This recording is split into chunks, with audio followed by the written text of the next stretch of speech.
Candor, QSource Chapter 3.8, read by Koala.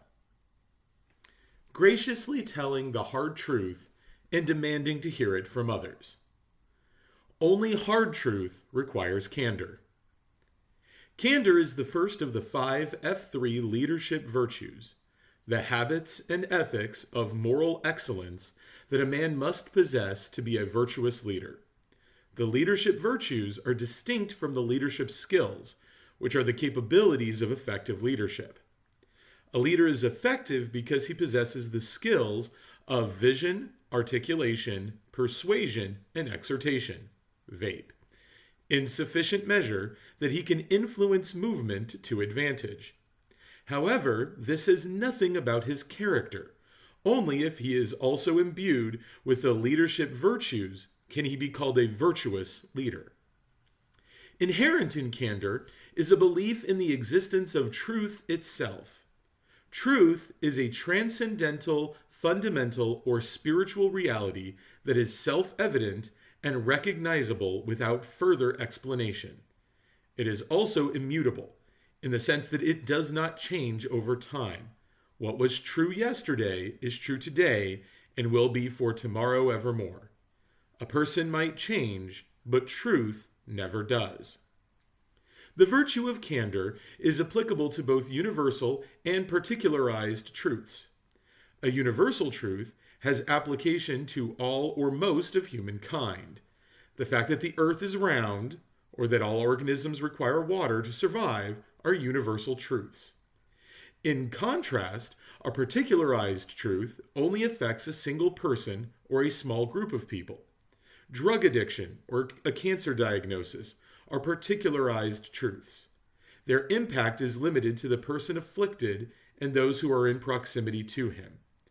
Whether a truth is universal or particularized, candor requires that it be disclosed by the virtuous leader to his followers, or by his followers to him.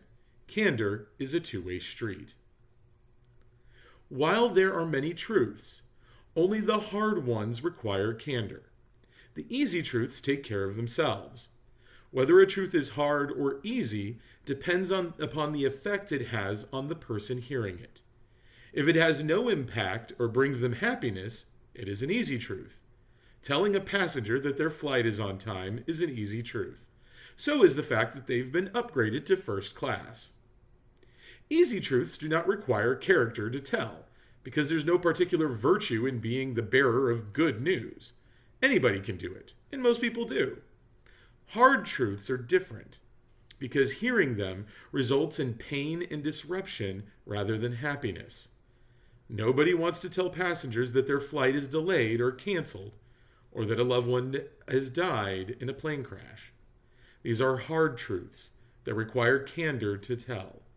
Being the bearer of bad news is the province of the virtuous leader, because he is the only one with sufficient character to do it. From hard truth comes love and trust. An effective but unvirtuous leader keeps the hard truth from his followers. He justifies his lack of candor by couching it as a form of protection.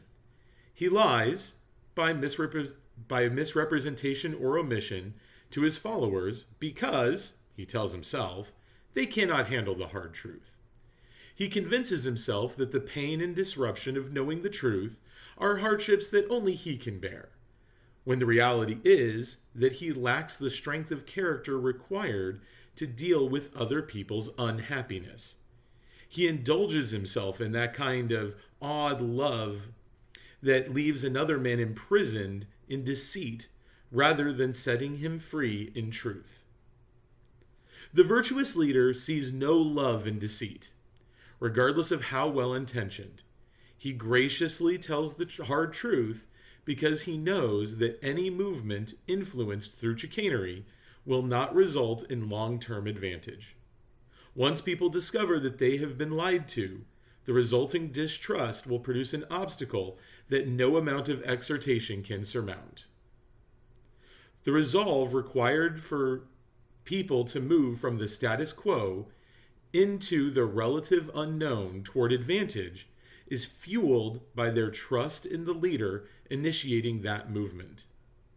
Implicit in that trust is the belief that he has been honest about the pain and chaos that will be encountered on the path to advantage.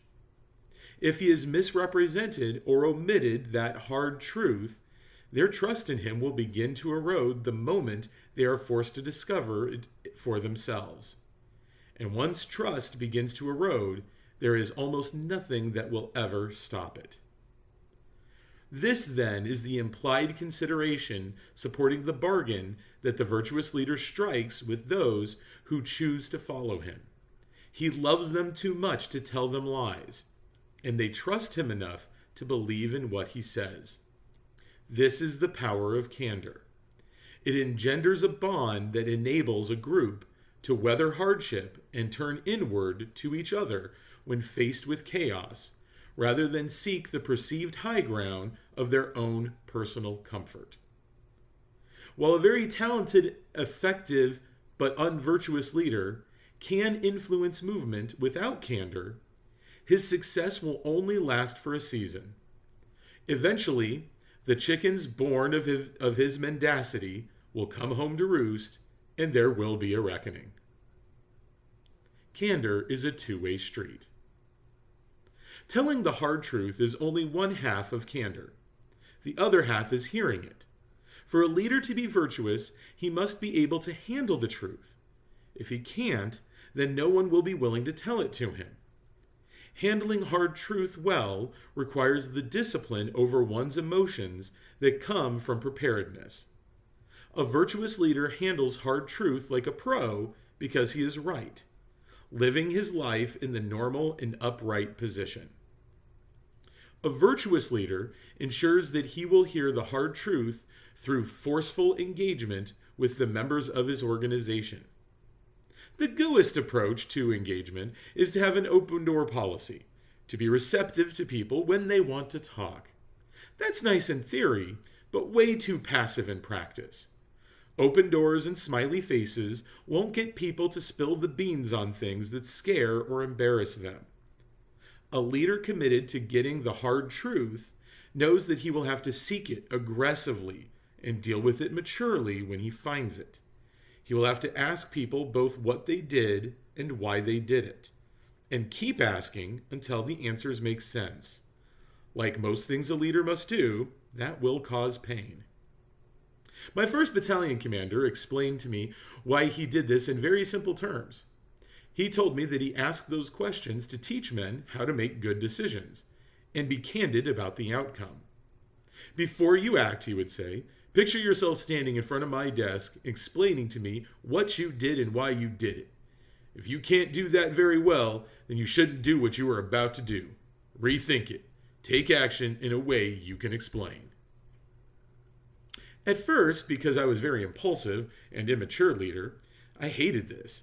I did not like having a man 20 years older than me asking me pointed questions that I could not adequately answer. I resented the questions and the man asking them, particularly, as it often did, when the questioning took place in front of the other men. But while I didn't like it, the process gradually led me to realize that I did not have a rational basis for much of my decision-making. I didn't think before I acted. I acted and then rationalized afterwards what I had done based upon the outcome. Being forced to explain this to my repeated embarrassment ultimately led me to change my thought process. By thinking through the explanation, first asking myself the what and the why, I began making better decisions. I also started asking other men to help me with my decisions, something I was not naturally inclined to do. Looking back, I can now see that this was my initial glimpse into the power of shared leadership and the absolute necessity of candor as a leadership virtue. Now, 30 years later, I follow that same pattern with the people who report to me. I just ask them what they did and why they did it. At first, just like I used to, they stammer defensively and probably resent being put on the spot. Often they will say, "Well, I did the best I can under the circumstances." To which I ask, "Do you really think so?" Usually they shake their heads. They know. We all know. Despite the pain, It's a relief to get the hard truth out there, but only if the boss takes it like a pro. This is where the gracious part of F3's definition of candor comes in. An amateur flips out when he hears bad news, but a pro takes it with equanimity, focusing more on how it impacts the group than how it directly affects him. This requires both a servant's heart and a stability of emotion engendered by the constant pursuit of joy rather than happiness, what F3 calls contentment, another of the leadership virtues. I had a boss once who would say, "I never should be surprised unless you are surprised too." What he meant was that if I shouldn't keep bad news from him, if I knew it, he better know about it as well. That was a great policy, but it would have been nothing but a coffee mug phrase if he hadn't backed it up with his rock-solid stability of emotion. From experience, I knew that he would not kill the messenger, even if the bad news was the messenger's fault. He took hard truth like a pro and focused first on the outcome management and then secondarily on the root cause. One morning, badly hungover, I had to tell this man about an idiotic gaffe I had drunkenly committed the previous night. I suppose I had some hope that it would not get back to him if I kept my mouth shut, but I trusted him and believed that I was better off confessing to him than I was surprising him.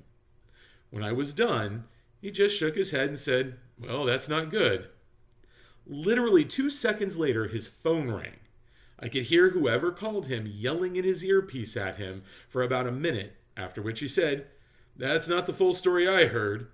And after a pause, "From the man himself, standing right in front of me."